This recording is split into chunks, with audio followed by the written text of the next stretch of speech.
Күшігім, үйшігіңе бірдеңе болды ма? Бәрі дұрыс па? Әкетай, осы біздің үйіміз бар. Марғаудың да үйі бар. Ал Сауысқанның үйі жоқ. Үнемі көңілсіз жүретіні содан шығар. Бәлкім, сөзіңнің жаны бар секілді. Ал біз оған үй жасап берсек бола ма? Әрине, жасауға болады. Сосын оны биік ағашқа орнатамыз. Әкетай, биік ағашқа бойымыз жетпейді ғой. Бұл жолы бізге кран көмектеседі. Кран дейсіз бе? Қазір, Әкетай, мен оны ғаламтордан іздеп көрейін.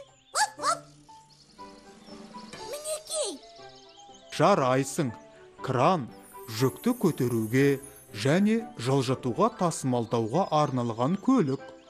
Оның арнайы жүк көтеретін жабдықтары бар. Кранның 6 дөңгелекті немесе мұнараға орнатылған дөңгелексіз түрлері болады. Қандай қызық!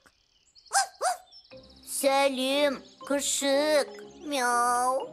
Сәлем, досым! Бұл ағаштарды қайтпексің? Маған әкем осы ағаштардан қалаған затыңды жасасаң болады деп еді. Бірақ ойыма ештеңе келер емес. Алақай, таптым! Не істеу керегін білемін. Я, досым, не жасасақ болады, мяу. Құстың ұясын жасаймыз. Сөйтіп, оны Сауысқанға сыйлаймыз. Оны анау биік ағашқа орнатамыз.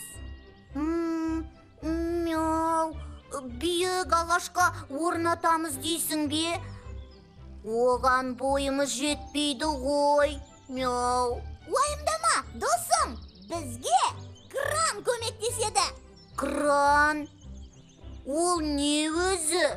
Я, міне қарашы.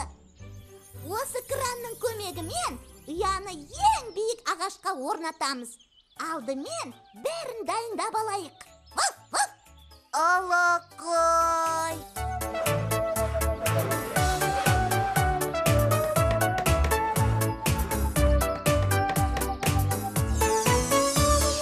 Танысайық балалар, жаңа сөзбен бәріміз.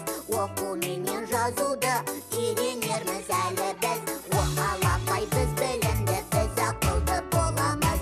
Алақай, біз бақытты боламыз.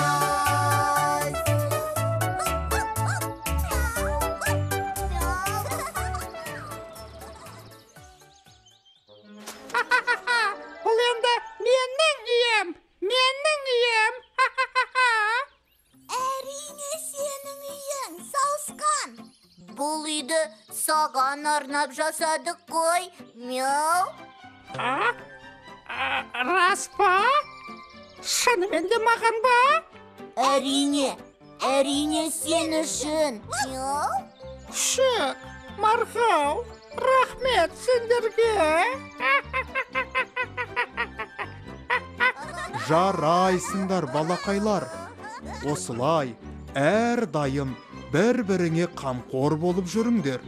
Балалар, бүгін біз қандай көлікпен таныстық? Трактор ма? Кран ба? Әлде ұшақ па? Дұрыс айтасыңдар, балалар. Кран.